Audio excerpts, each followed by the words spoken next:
are listening to Joygasm, a video game and movie podcast. I'm Russ, Xbox Live Toaster 360. He is Steve, Xbox Live Stevavitch. And we're either dead or alive in episode 113 today, March 14th, 2019. We're going to go ahead and catch up with each other before going right into our topic of the day, which is Dead or Alive 6 Impressions, which you can fast forward to if you look at the timestamp located in this episode's detailed section of iTunes, Google Play, Spotify, YouTube, etc. Otherwise, just keep listening. Steve. Yup. Salutations to your ass. Oh my goodness. Indeed. It's good to see you. Well, it's good to see you too, Russ. I've held off the germs so far from your place. The germage.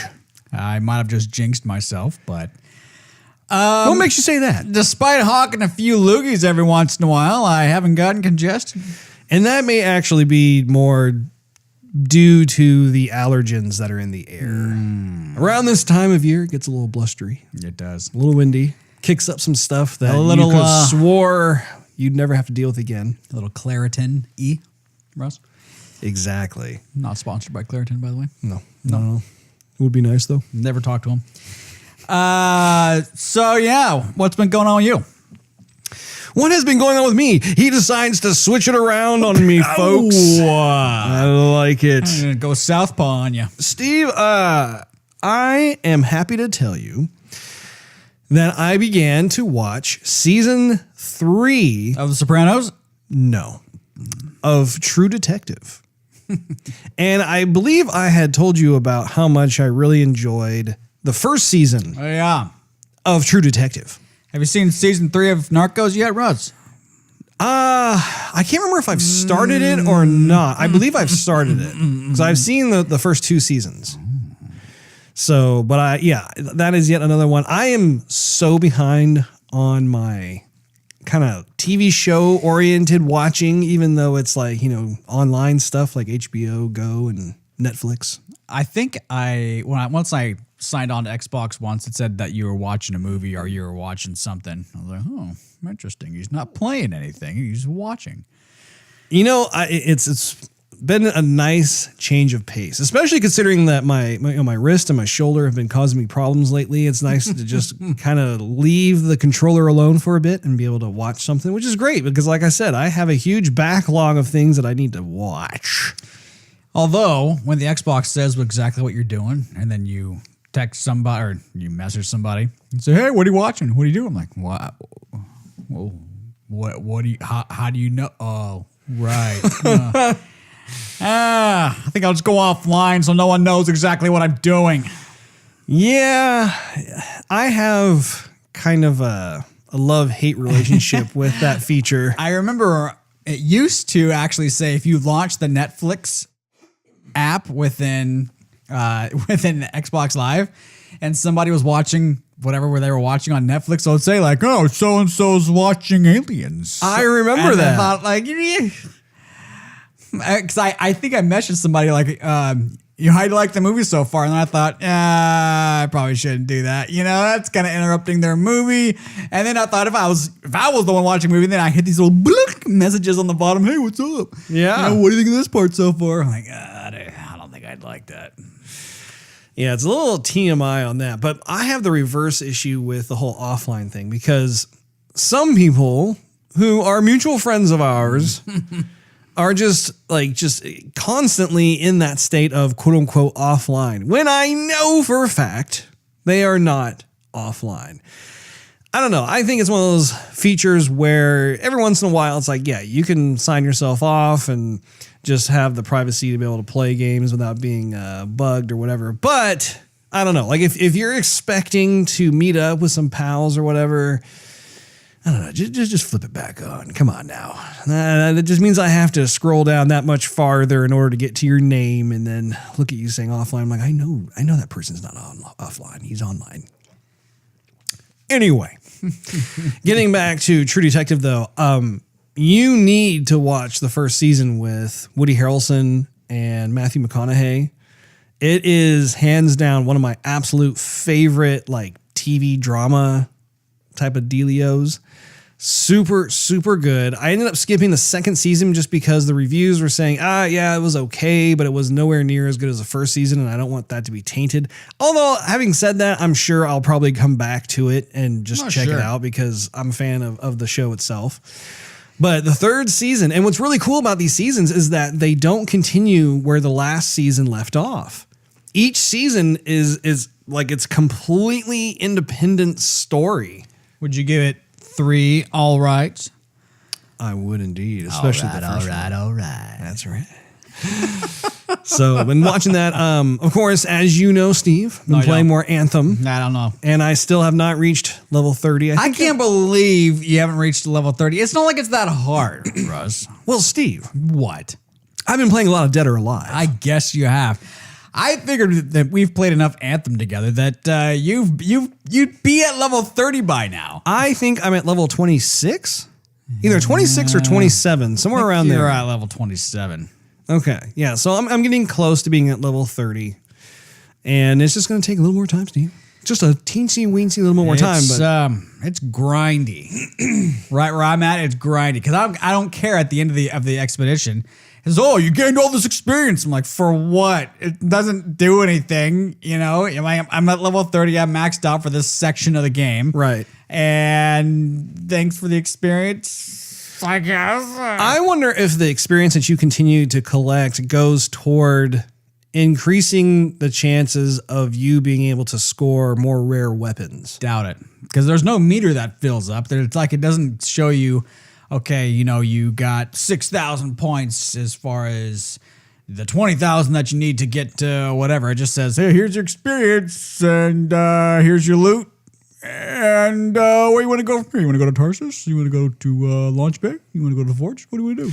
Well, I wonder how that works then. I guess it may be the difficulty. Like if you ratchet up the difficulty. I know that we've been playing on hard mode now just because we've leveled up to the point where we can actually do a pretty decent job of holding our own. But, you know, you have Grandmaster 1, 2, and 3, and I'm sure that by the time you're hitting Grandmaster 3, there's probably a much higher likelihood that you'll be scoring quite a few of the Grandmaster and Legendary weapons. You mean Mastercrafted? What did I say? You said Grandmaster. Oh, Grandmaster, yes. You gotta get your masters I'm sorry. right, Russ. I gotta get my crafts right. My crafters. When I've been online gaming with myself and other randoms, I have been playing on the Grandmaster level because there's really no point in me playing it hard because... Well, look at you and your bad self. That's right. But there's no point in playing it hard because all the loot that you get is stuff you're going to throw away. It's kind of... Okay. Awful lot of foraging going on, I'm sure. Yeah, well, a lot of scrapping. I don't need this piece of junk. So the weapons don't get any stronger because they max out at level 38. So a lot of the weapons now are like, toss that. But what does increase? Well, increase is the wrong word. All the stats of the weapons are random. So you get a weapon and you'll say like, damage plus 8 on this one. Oh, cool. Damage plus 8, armor plus 4. I'm like, yeah, okay, cool. But every once in a while you'll get something where it says ammo plus 100. And so you get a ton more ammo or shield or whatnot. So that's what you're having to sift through if you don't get any Mastercrafted work, is you're looking through all this armor and you're looking through stuff that you can equip, and then you're actually like finding nuggets. It's all level 38 stuff, but it's the random attributes that you're looking for. Yeah, I know what you're talking about, because oftentimes I'll look at a weapon that perhaps has a lower, I don't know if they call it a power number. I don't know, bro. You know, the numbers themselves, like if you like a 38 versus like a 33, I'm assuming I'm using kind of, excuse me. Oh, that was gross. I'm sorry. I'm still getting over this cold. But like in Destiny, there's an overall power number that you're constantly increasing. That's basically the same thing in Anthem, where you have that number that it's ratcheting up slowly but surely based on like the amount of more and more like rare gear that you find or the weapons that you find. So I go back and forth because I'm not really sure which side to take. On the one hand, it's like, do I want to get that number up as much as possible? Probably.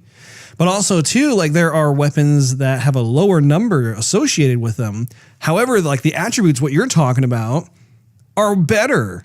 And it's just that I guess random generator that, you know, you get a weapon that, like, say for instance is a weapon you like to use, and you're like, well, yeah, I'm not really digging the specs on that, so I'm going to stick with this lower, quote unquote, lower powered weapon.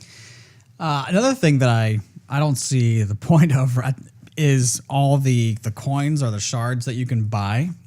Because if the game is going to be a grind, like there's literally nothing to do except complete contracts or go back into the game and redo the missions that I've already done, like maybe help some other people out with it.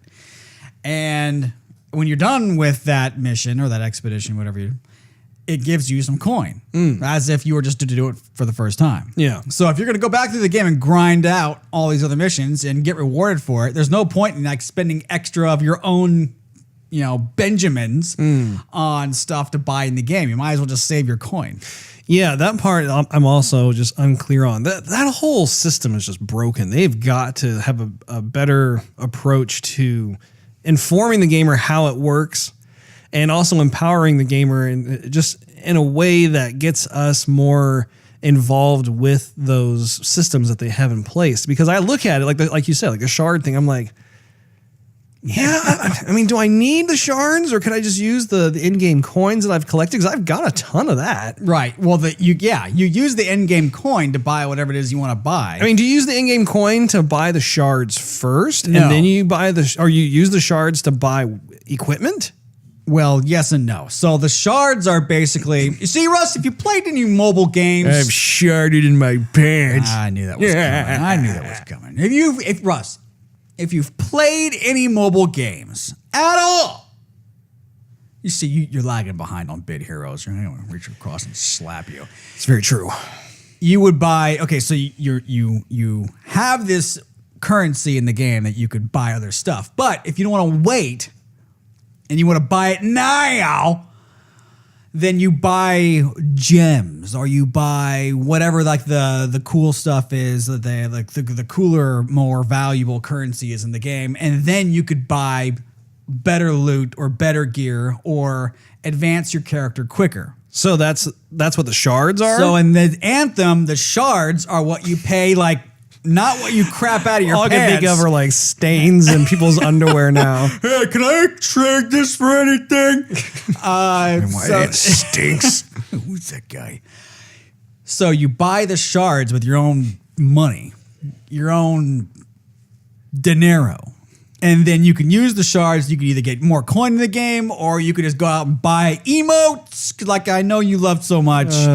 You just want to go do an expedition so you can emote the whole entire time. No. You just want to emote like some Michael Jackson hip thrusts. You know, if they actually had some Michael Jackson emotes, I would probably buy those, simply because those are actually quite entertaining. So anyhow, there's hardly anything to buy in the game whatsoever. Yeah. And so you're like, okay, well, I'll buy a new cloth setup, I guess, for something I don't really look at while I'm gunning down dangerous hordes of enemies nonstop. Or I'll buy, whatever. I don't know if I've bought a single item yet. I have. Oh, congratulations. But I haven't spent my money on it. It's not worth it, like I said. So what I'll do is I'll buy some extra, armor, which it's no extra armor. It's just a look. Well, there's another thing too. I can't remember what it's called, but like you can purchase a certain like temporary ability upgrade. It's almost like you're purchasing steroids to take before you go on an expedition. Oh, like a consumable sort of Consumable, thing. yeah. That's totally what it is, dude. It's like if you go to the gym, you're like, hey, you want to really lift some weights? Here, take some of these steroids, yeah. Take some pre-workout before my expedition. You want a protein shake? Yeah. So anyhow, yeah. So there's like nothing to buy in the store. So you might as well. And then when there is stuff to buy in the store, you're already going to have coins to buy it because you're grinding the game. If you enjoy playing the game, and you'll get coins from your expeditions, and you just use the coin to buy stuff. So like, there's really no point in putting extra money in there. It's a good thing that I enjoy the game, though. The gameplay itself, I'm not bored of the game at all. In fact, the strongest aspect to the game is when I'm able to play with like you and Big Baby Moose. Like when you get friends involved and you're able to play, it's a fun game. And I'm having fun exploring some of the other classes now because I've been up to this point just exclusively Interceptor class. And just last night, I think it was last night, I unlocked the Colossus. Oh no, that was Wednesday night. Excuse me. It is last night. Well, I'm getting my days mixed up here. Today's Thursday, and okay. But anyway, I was able to customize how I want the Colossus to look, and then I took it out for a test run because the last time I had actually played as the Colossus was during the game demo. And I have to say that I think that they made some subtle tweaks to it, or maybe it's just that I'm more just familiar with the gameplay mechanics of Anthem, because I had a much easier time playing as the Colossus. And actually, when I was talking to Big Baby Moose, he had something similar to say too, where he was playing as the Colossus and he found himself really enjoying it. Yeah, I think you're probably enjoying it because it's new. Honestly. Well, because I remember playing on the game demo and I felt like he was a little too slow for me, for my taste. And then also some of the moves were just not exactly connecting the way I was anticipating them to connect. But now, for some oddball reason, when I played as the Colossus, I'm like, okay, this is feeling more natural. Interesting, Russ. Yes. I would say, though, before, when the demo was out, I rated the Javelins differently than how I feel now. How did you rate them initially? I liked the Storm first. And I think the Ranger second, the Colossus third. I think that's how it went. I gotta go back and listen to what I actually said. I think you may be right. Yes. Thank you, Russ. My pleasure, Steve. But I would have to say that now I think I enjoy playing the Storm first, and then the Interceptor second, Russ. And then really? Yes. And then the Colossus third, the Ranger fourth. You know, I think the Ranger is getting a bit of a bad rep these days just because it was kind of like the main class that was associated with Anthem. But now you're saying, okay, so repeat yourself again. So the updated preference is... Yes, updating ranking system. Storm is still number one. Okay, but Interceptor is number two? The Interceptor is number two. Well, see, the thing... So what's different is that with the Interceptor and the Storm, the fighting styles are totally different. Like they're very unique to themselves. With the Ranger and the Colossus, you're still just gunning down people. Right. So yeah, they still fly a little bit different and they react different. But you know, the Interceptor is all melee, which you use all the time, and then maybe you would use your guns. Yeah.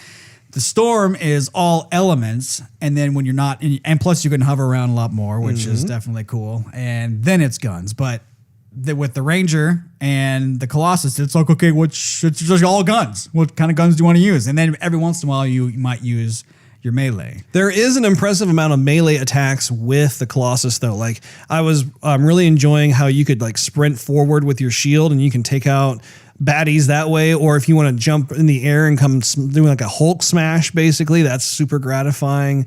Or if you're like just up close with a particular baddie and you just want to swat them, shield bash them. Yeah, you can do that as well. So the Colossus is obviously it's the tank class, but I do think that there is kind of a nice opportunity there to be able to go back and forth between getting up close and personal versus just unloading your payload from a distance.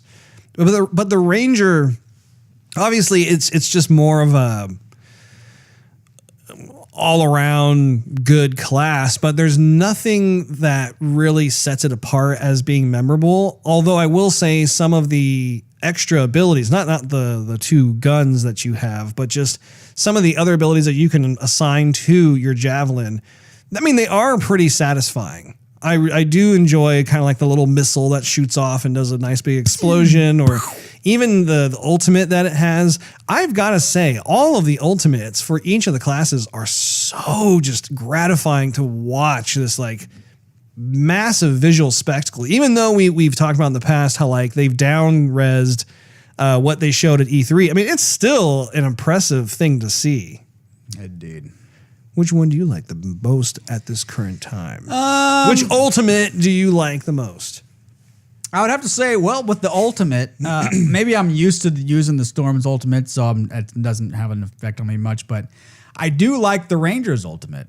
The Ranger's Ultimate is very cool to see all those homing missiles come out. That's very cool. But I mean, at the same time, the Colossus, the explosions are just overwhelmingly powerful. Yeah. The thing with the Colossus, I mean, well, you just see explosions throughout the whole entire game. I mean, you throw in a grenade, you see an explosion. You shoot a little missile, you see an explosion. So it's just more explosions. Yeah. So something different where it's a bunch of, like a swarm of homing missiles that burst out of your shoulder pack or whatever they come out of. Then, it's just something different. And I do think that, when I actually get around to playing more as the Ranger, I think that it is still an enjoyable class. I don't think that there's any one particular class in Anthem that sucks. I think that all four of them are just very unique in their own way. And I have found recently, actually, as playing the Interceptor, there are several moves that I can do while I'm in the air that I wasn't aware of. And I don't know if that's the case for all the other classes or not. But I've found that, for instance, one of the abilities I have as the Interceptor that I really like is the dash ability. It's where you lock onto an enemy and all of a sudden you just totally dash fast, and then you're able to do kind of a cartwheel kick or something onto him. You can do that while you're in mid-flight. I'm not talking about hovering. I'm talking you're flying forward. As long as you've got an enemy in your sights, you will automatically go into that mode and just zoom down like a dart out of the sky and take someone out. And before, I would just do the melee attack. You press Y, and I do that cool acrobatic flip, almost like helicopter thing going down, which is really cool.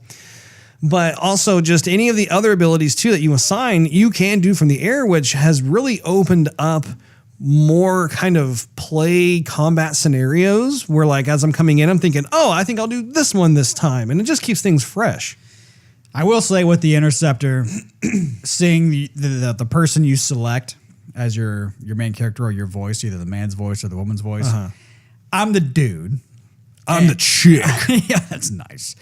So seeing you or me or whoever, I haven't seen it with the chick, but with the dude with the face mask off as the Interceptor, it looks terrible. It does. I've seen YouTube videos of the guy's face. I'm like, that doesn't look right. But the female face looks perfect. Yeah. Looks really, really cool.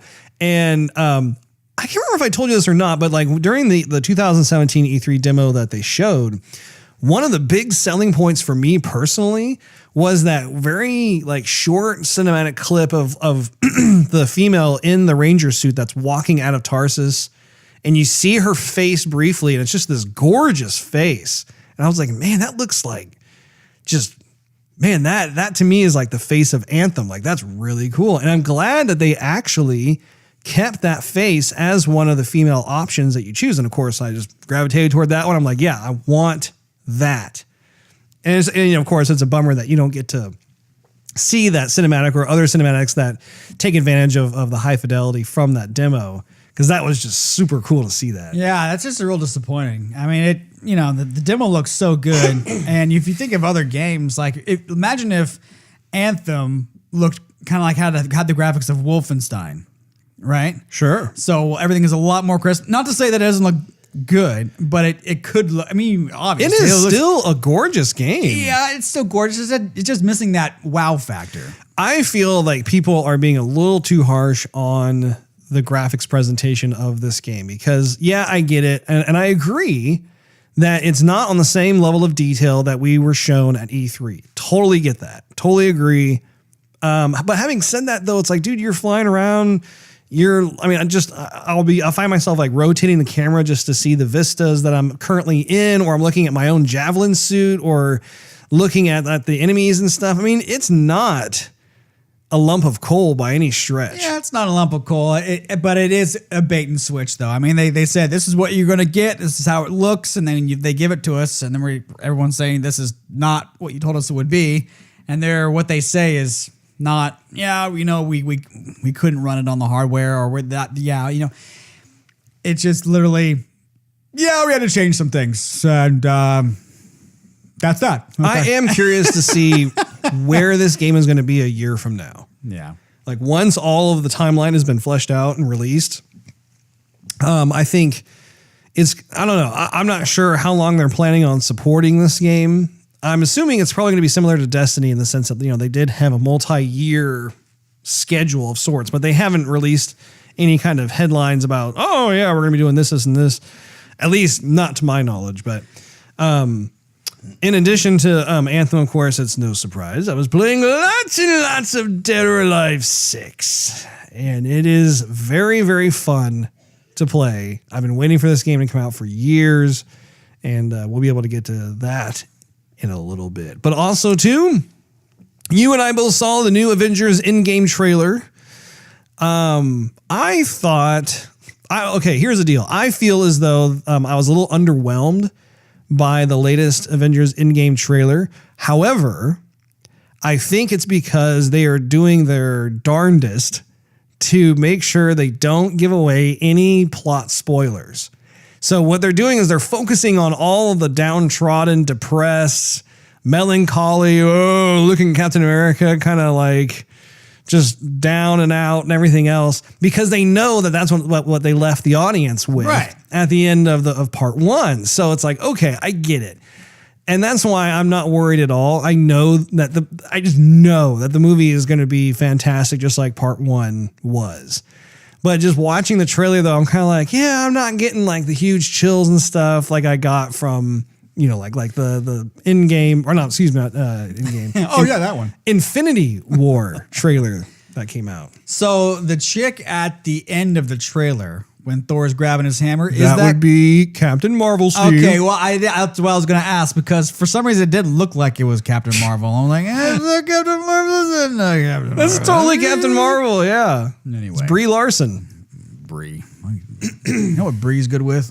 Crackers. Yes. Yeah.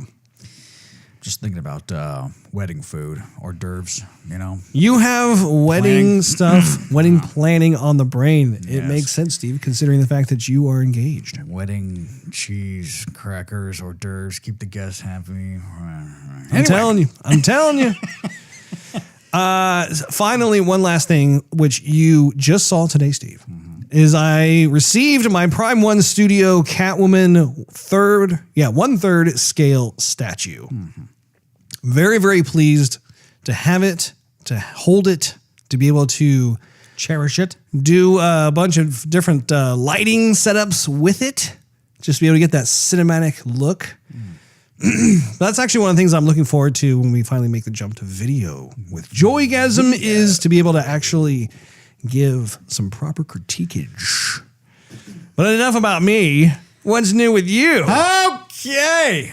Well, not much, Russ. No, I'm just gonna be honest. Not really. I putting in some late hours, keeping it to the grind, non-Anthem spanking. You know what I mean?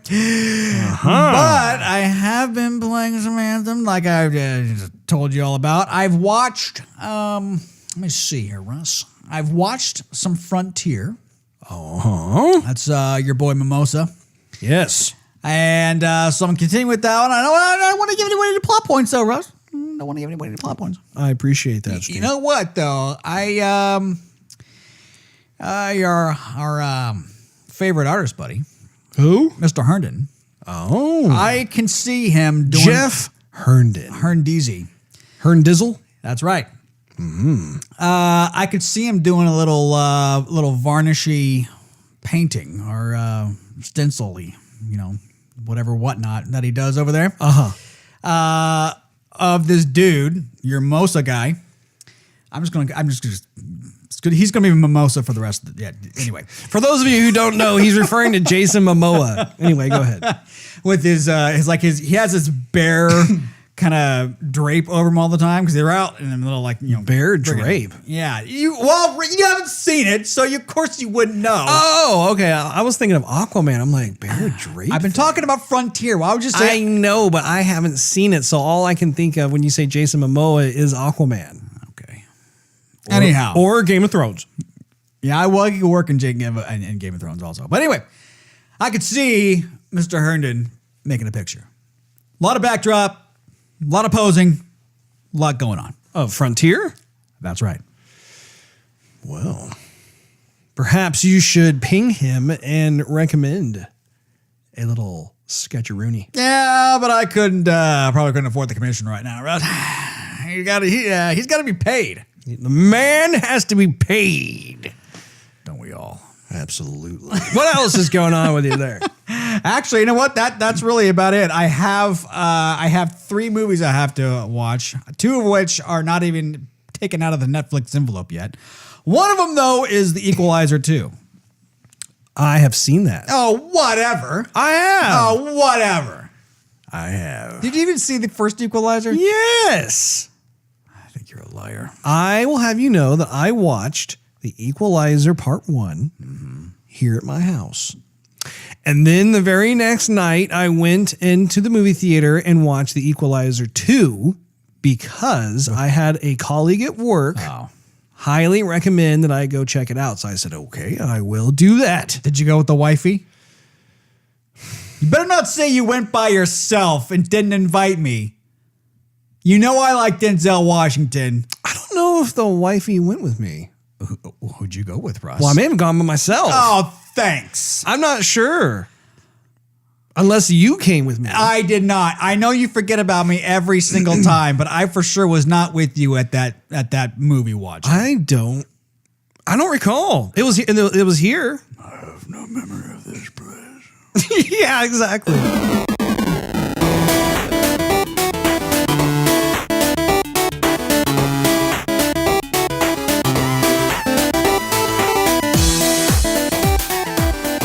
Well, let's start our man boobs bouncing because it's time for the topic of the day.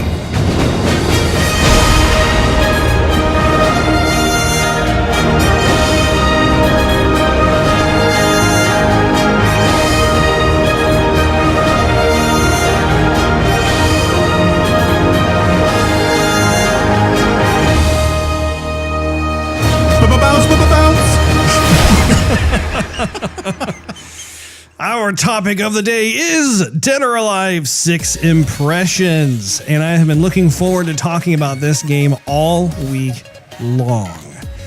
I'm going to go ahead and start us off here, Steve. Why don't you do that? I have been a big fan of Dead or Alive since the first game came out, I believe back in like 1996, if I'm not mistaken. It's been a long time running, but I have really enjoyed every iteration that has come out since that time. And of course, if we were to take a quick trip down memory lane, we will notice that Tecmo actually licensed this game engine from Sega because it was part of AM2's Virtua Fighter.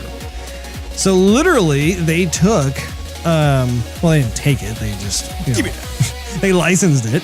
But I think it's one of the best transactions in gaming history where you actually could have a completely different studio that is not associated with Sega take and license their proprietary arcade software and then be able to create their own fighter that has a very distinct persona to it, that has the action that is way more fast-paced than Virtua Fighter. Because if you recall, Virtua Fighter was kind of a combination of like an arcade fighter, but also almost like a fighting simulator. And so you had movements that in some ways were quick, but a lot of the movements were kind of slow too. And it was just, I think a lot of it had to do with the fact that they were in this brand new territory of polygonal 3D games. And back then, that like they were just trying to find their way along. It was actually quite a testament to the technology that Sega had. But I've really enjoyed what they've been able to do with this game leading up to this point. So with Dead or Alive 6, it's very interesting to see which characters have made it to this game and which ones haven't yet. But yeah, I think the graphics... Well, before I get into this, I mean, just for you, Steve, with your impression of it, have you been enjoying... I suppose we should preface this by saying you're normally not a Dead or Alive fan. In fact, you're not normally a fighting game fan. I'm a lover, not a fighter, Russ. But what's interesting, though, is that there are certain games that are fighting games that you do actually enjoy to a certain extent. Like, you did enjoy playing some Virtua Fighter. I did enjoy playing some Virtua Fighter. And you enjoy playing Tekken. Somewhat, yes. Yeah. I like... And Soul Calibur. I was going to say Soul Calibur as well. Last but definitely not least. So there's... I'm super critical with my fighters. You? No. So what I need and tell me about your desires, Steve. Tell me about your needs. Yeah. So I need that the characters to kind of dance, if you will. They're martial artists. They're not just street brawlers. You know, they're not just like, you know, I drank too much at the bar and now I'm going to slam a chair on your face and, you know, just windmill punch my way out of here. I need like grace and a dance and technique and harmony, some flash with it, you know, panache. Yeah, Pinocchio. Anyway, so I think So with Dead or Alive, I get some flash, but not enough like martial art. Like there's no real dance to the fight. Well, and to be fair though, you've only had 1 day you know of exposure, so you don't really know the moves. You don't really know. That should have got on video what you did right there, because no one's going to be able to see that. You had a little jiggle, whatever it was. Yeah. You don't really know. That actually would be perfect for like Instagram's like, you know, the boomerang effect where you go back and forth. Oh, man. So, but yeah, I mean, the thing is too, so the game's brand new. And of course, yeah, I play it for a couple hours, but I mean, I'm kind of done with it after a couple hours because it didn't grab me by the ghoulies. But again, I think that it's important to measure it by just knowing that normally you're not a big Dead or Alive fan to begin with. Yeah, well, I'm just not a big fighting game fan, period. So what I want to do is go down this categorically. Okay. So the graphics themselves, I felt are very lush. It's always a treat for me to see what kind of graphical upgrades they can make with each one of these sequels. Yeah. So they were bright, you know, full of action. Wow. It's very nice to see. The graphics, especially with the Xbox One X, I mean, you have a lot of just really nice crispiness to the hair, especially the hair. I'm pretty impressed with the hair in this game. It's funny to say, but like, I mean, if you think about it, like hair is one of the challenging things with any given game. Like some games do a nice job and others you're like, what the heck? I don't even know what that is on the guy's head. Yeah, what is that? Bunch of cotton balls. Yeah, exactly. But what do you think of the graphics? The graphics are shiny, which is fine. I like the stages. The stage graphics are nice. It seems as if they modeled the characters to pose for you to admire more, because like if once the bout is complete, it's not quick to jump to the next stage or jump to the next fight. It'll stay there for like 5 seconds or 10 seconds. The person's just standing there like, oh, now what do I do? So, I mean, I know you've been snapping pictures. How do you snap pictures and throw them up on the internet like that? It's not using your phone. No, it's not. So Dead or Alive has this camera feature to it that I really love. I literally spent an evening. I spent like 3 hours. It's too long. Just going through a particular fight.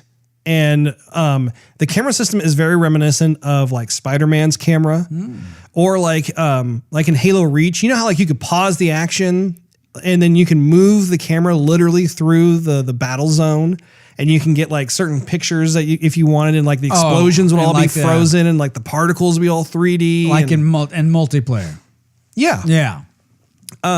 This camera is very reminiscent of those types of cameras, which is fantastic because one of the things that I realized, and again, I just wanted to try it out. I was just going through the features and I was like, oh, okay.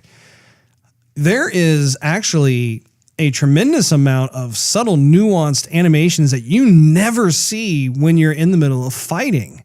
And especially, you know, with 60 frames per second, you have these moves that are lightning fast.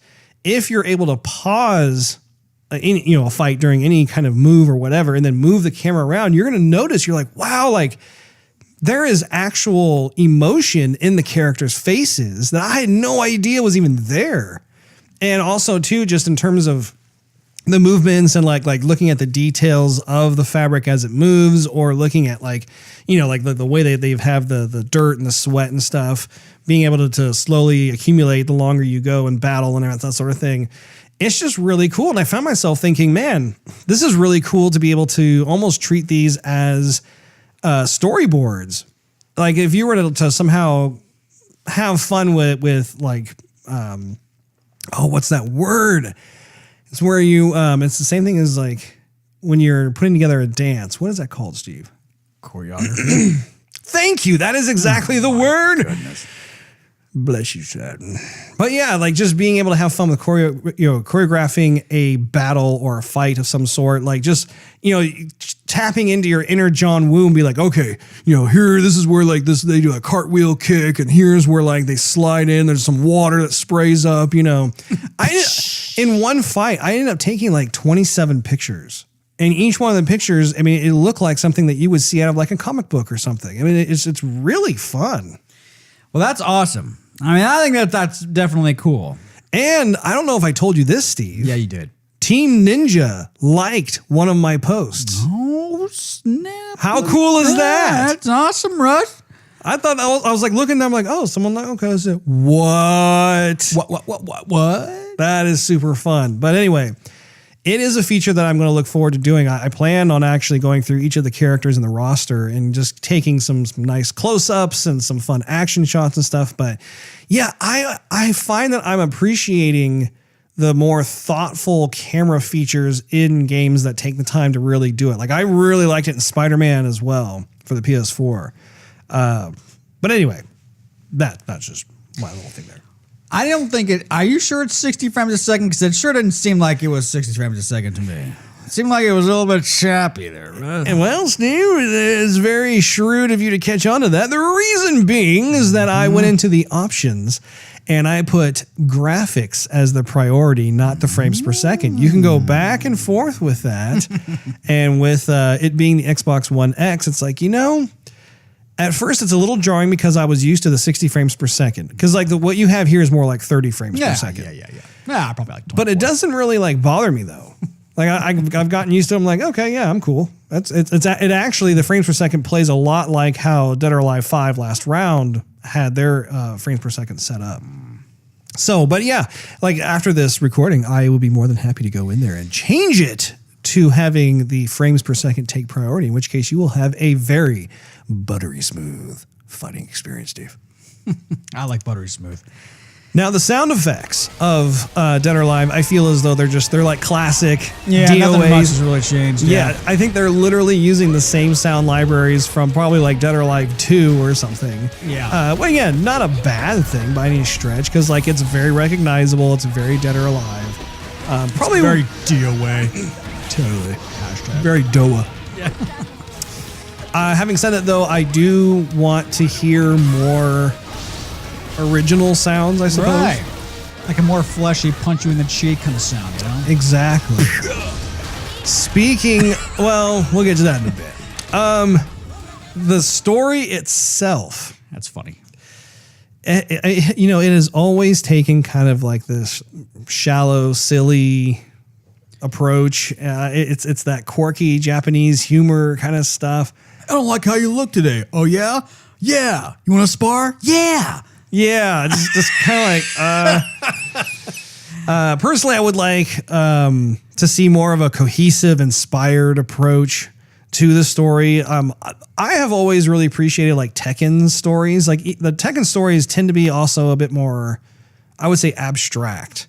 But at least there's more of a serious tone. I feel like Dead or Alive tends to be a little too goofy. Wacky, yeah. Yeah, I think I would like to see some thoughtfulness behind that. You know, Russ, if we rewind for a little bit, there's one thing. Yes, there's one thing I want to say about the graphics, and that's when the characters are talking. I was going to get to that in the animation segment. Okay, then I'll hold off. Let's go ahead and fast forward. Let's get into also the fact that the grid system for the story is quite confusing, in my opinion. I don't know. Yeah, it's like you start a story. Great. You can't continue it, but you can start midway through. the story down the chain. Exactly. Like What? I like the idea of the grid itself, but I have no idea how the chronological order of things are supposed to work. I think it's cool that it's there. Yeah, I mean, like I said, I like the approach, but I think I would appreciate a bit more of a linear experience. Or how about this? How about like within the grid system at the top, you just have each one of the characters' headshots. And so you could like, choose on the grid which story you want to do, and then go vertically down from that headshot. So that way I'm doing Kasumi's story, and have it, interweave with the other characters and that sort of thing. Because as it stands right now, it's like these panels just kind of randomly appear on the grid. I'm like, I don't know which one I'm supposed to go to next. What do I do? Although based on just kind of the wacky nature, I don't think it really matters. Probably not, Russ. The gameplay, Steve. Yeah. Okay, that was hot. Excuse me. I think that it has always had a super tight responsiveness to the fighting itself. I really like, and I want to get your opinion on this too, but the break blow system that they have introduced into this particular version of Dead or Alive with the right bumper. What do you think of that? Yeah, well, it's fine. It's kind of seems to be like You started getting used to it. Yeah, it seems to kind of be I'm trying to say trend and fad at the same time. It's a trad. That's what it is. It's a trad. So you build up a meter until it gets full, and then you execute some big move. Yeah, you're blowing in your nose is really distracting me, by the way. I can't focus on my thoughts while you're... Anyhow. So yeah, it's cool. Maybe I'm just not that great at the game, but I could only kind of execute one move. I couldn't do a few different moves. I don't know. Actually, it's some fighting games are you can just kind of pick them up and you kind of learn how the motion works and how to combine your punches with your kicks and, low, mid, high kind of deal. And you can just kind of figure it out. This one is a little bit different. Maybe just because I'm not used to playing the Dead or Alive series, but yeah, it's like, okay, you have one button for kick, one button for punch, one button for grabbing somebody. And then you have to use the shoulder buttons to do like some cooler stuff. And I wouldn't do anything really cool until I just went, okay, I'm just going to hit everything at once and see what happens, and then I would become the most powerful person in the world. It does. It can be a button mashing game. Like there is that side of the game itself. So a way to explain this is that there's a triangle system within Dead or Alive, which revolves around the idea of having strikes, throws, and holds. And that is kind of the foundation of how combat works within Dead or Alive. So it's very different from some of the other fighting games that are out there. And even though, like to your point, there is kind of this trending thing going on with how all these fighters have this kind of like the secondary bar that if you fill it up, then all of a sudden you can do some sort of super move. I actually really like that. I think it adds some cinematic flair to the fighting games. I know that I really like that in Injustice 2. That's a lot of fun. Street Fighter 5 also has their own version of it. So it is a lot of fun. But the idea being with Dead or Alive is, first of all, it's very, very fast paced. And there is kind of this unique sense of momentum. Of course, every fighting game has this, but with Dead or Alive, it's like you can be on the offense on one moment, and then all of a sudden you're just kind of back on your heels being on defense. And what's great about this is that Tecmo has really started to fine-tune the gameplay mechanics so that you can really turn the tide on a more real-time, consistent basis. Like kind of the older versions of the hold mechanism, for example, like you could like one person can do it, and then like you'd have to kind of get back into sparring again, and someone else could do like a hold.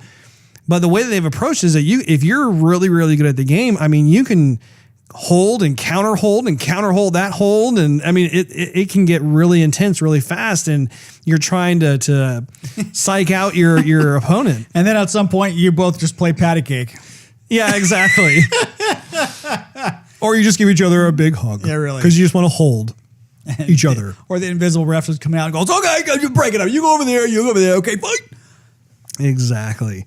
The one section that I have not tried yet is the online component. Honestly, you're going to get your butt kicked. I am. I totally am. I'm going to be like having my gluteus maximus handed to me by some 10-year-old. I just know it. Watch this, guys. I'm going to beat this guy's butt. Yeah, exactly. But I will give it a shot. I'll give it a chance.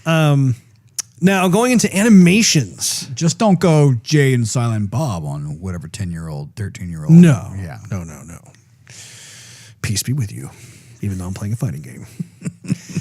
So the fighting moves, I feel like, are super polished. Like all the animations with these different martial art moves and stuff. I mean, they look great, in my opinion. I think that they look super fluid.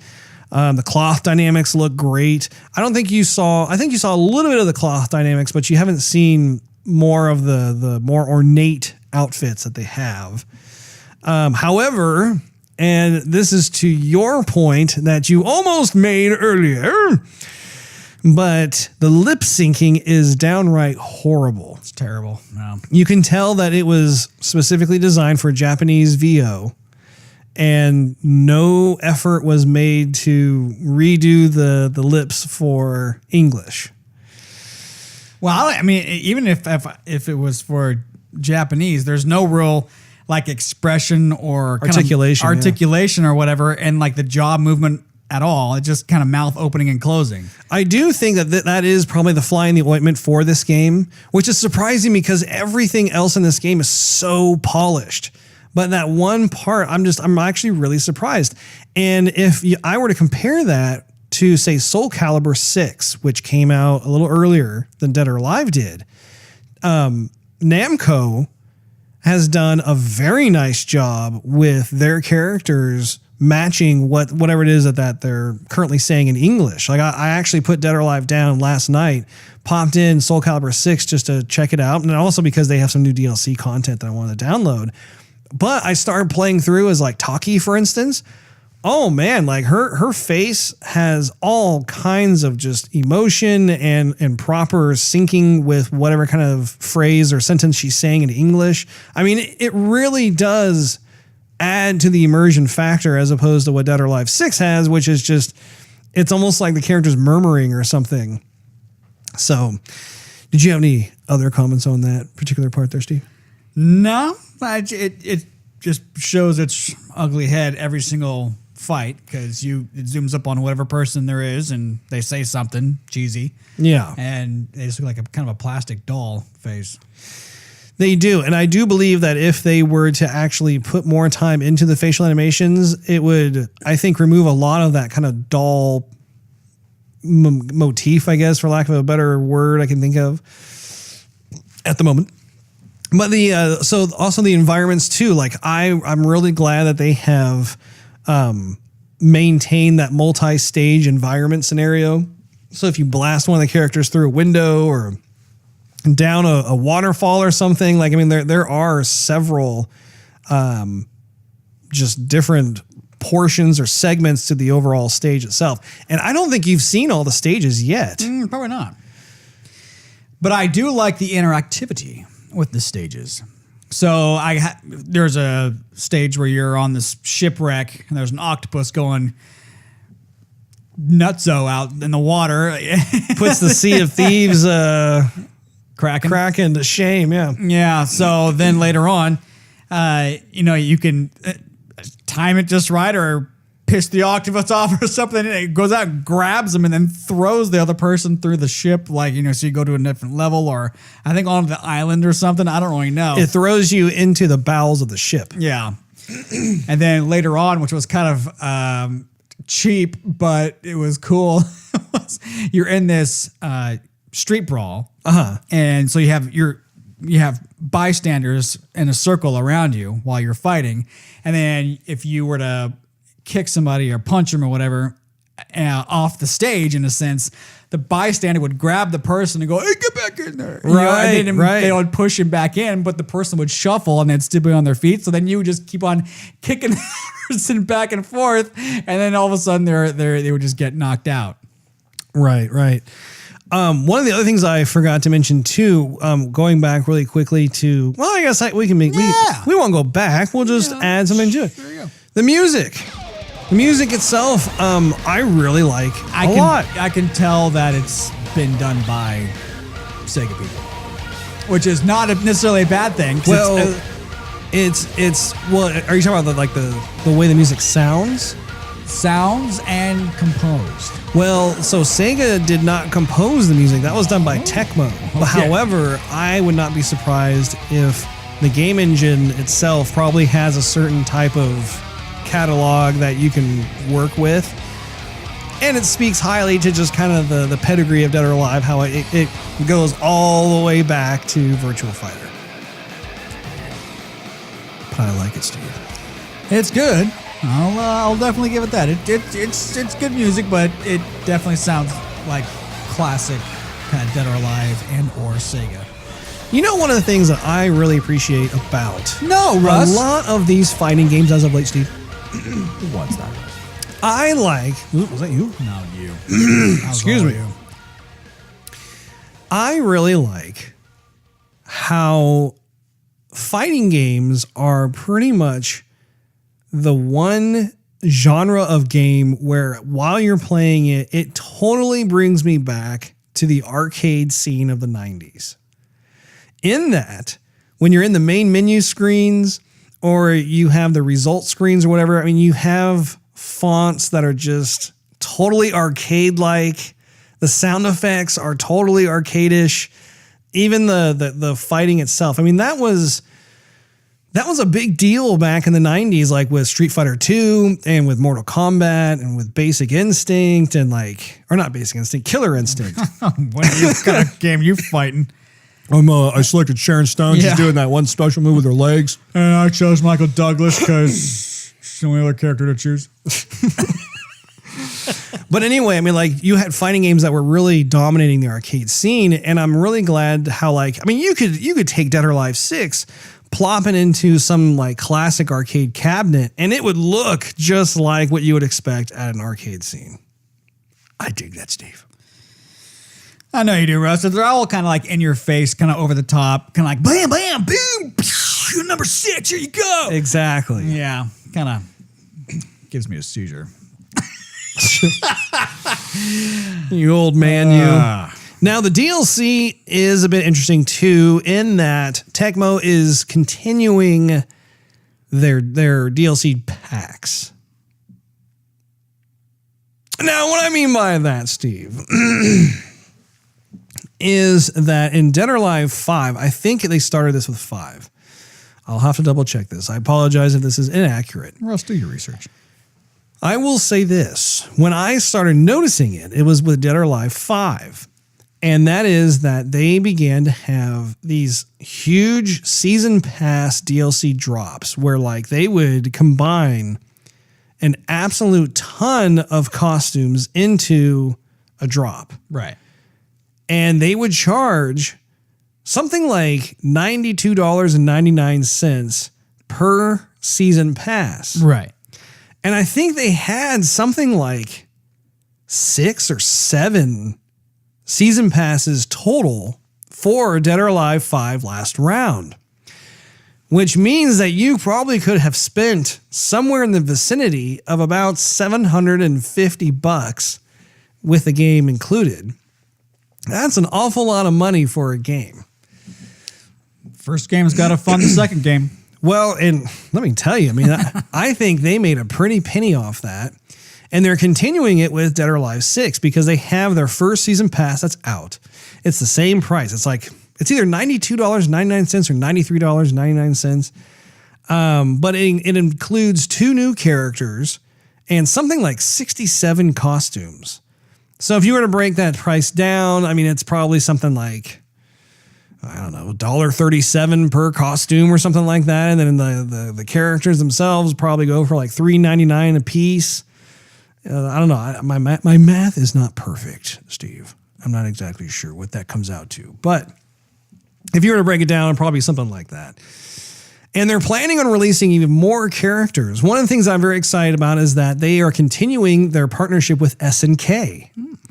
And with Virtua, Dead or Alive 5, they actually had, I think it was just one character. I think it was just Mai, who was one of the SNK characters. But I believe that now they're going to have at least 2 SNK characters for Dead or Alive 6, which I'm looking forward to seeing. And I would honestly like to see more characters make guest appearances. And again, it goes right into that whole guest appearance idea. Like, for instance, Soul Calibur is no stranger to this. They've had lots of different guest characters from other IPs come in and have some fun tussling about with their weapons.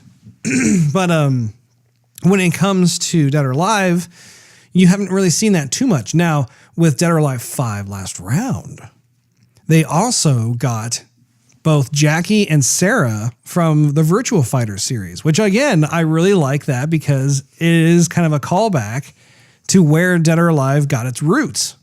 And so I, for one, am hoping that they will also continue bringing Sarah and Jackie to the Dead or Alive 6, perhaps even with some additional Virtua Fighter characters. I would recognize some of the moves that are in the game from Jackie.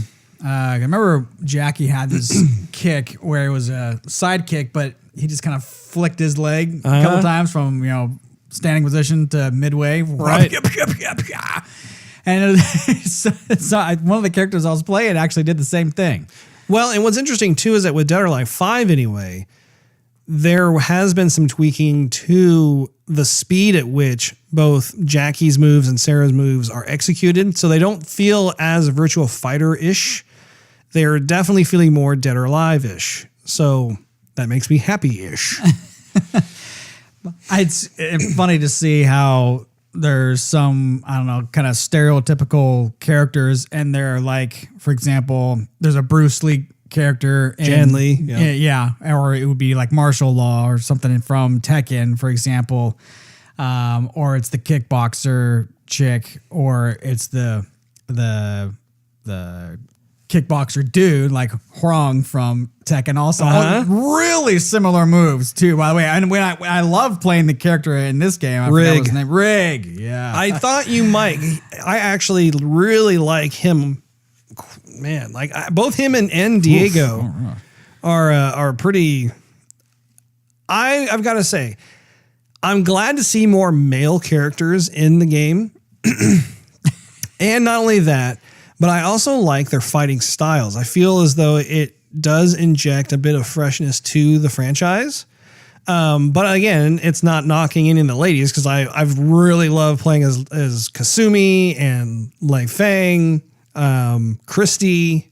Those are probably my top ones. Although I will say it's a little bit odd that when you're like this big buff dude, you're like ground and pounding this, whoever, 15-year-old chick, and he's like, oh, this is awesome. Yeah, I'm enjoying this game. Ouch. Am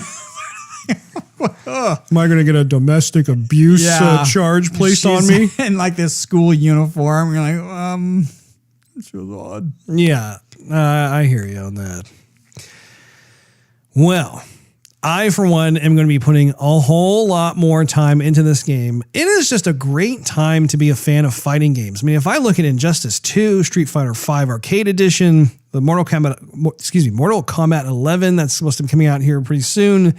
You have Soul Calibur 6, Tekken 7, Dead or Alive 6, all of which are just highly polished, really finely tuned fighting games. And I don't know, I'm pleased as punch over here. Did you know, speaking of the next Mortal Kombat, No pun intended, by the way.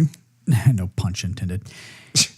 You know, Ronda Rousey is voicing one of the characters in the next Mortal Kombat. I heard something about that. That's pretty cool. That's awesome. Get some street cred into the game. Yeah. I like it. Well, that wraps up this episode of Joygasm. Make sure you tune in next week. Thanks for hanging out with us. If you enjoyed this episode, we invite you to check out patreon.com/Joygasm and consider becoming a monthly contributor. You'll get exclusive perks and early access to the show. Not to mention, it really helps us continue doing what we love to do. Also, you can follow us on social media and YouTube. Just do a search for Joygasm TV. In addition to iTunes and Android, you can listen to our podcast on TuneIn Radio, Stitcher, Spotify, Google Play, and SoundCloud.com/JoygasmTV. Last but not least, search Joygasm TV on Twitch to see us stream our gaming adventures live every Wednesday night at 9:30 p.m. Central Time. We will see all of you next week. Goodbye.